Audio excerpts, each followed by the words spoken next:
निखरे तब ये सोना, जब जराए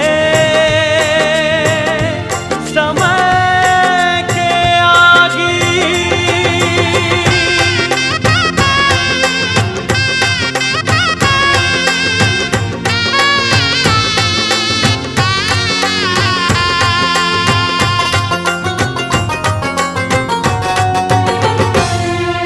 सुन सजना मोरे सुन सजना, सुन सजना मोरे सुन सजना।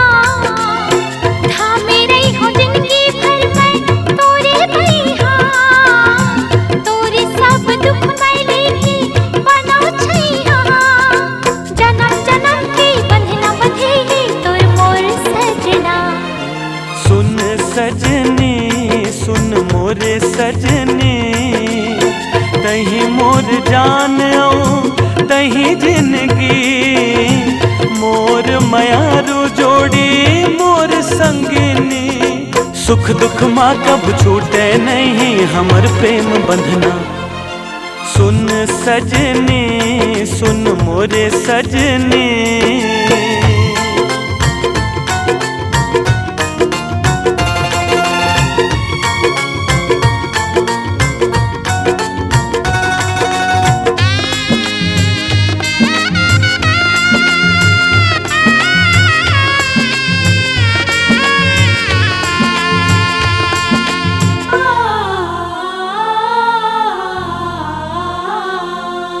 किस्मत के लेखा न बदल वो दोनों संग संग चल के।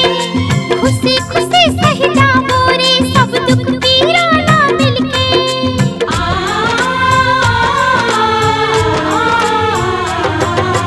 मेहनत ला पतवार बना के लांघिल वो नदियाला। दोनों जुर मिल फेर सजावो जीवन के बगियाला।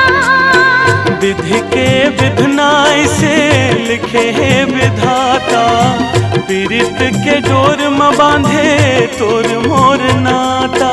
तै मोर मांग के सिंदूर जोड़ी तै मोर कंगना। सुन सजना मोरे सुन सजना।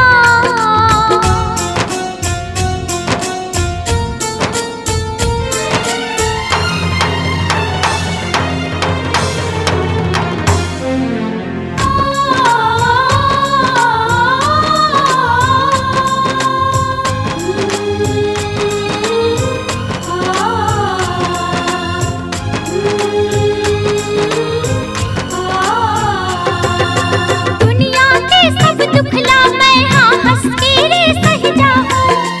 तोर खुशी पर अपन बैरी किस्मत ले लड़ जाऊं।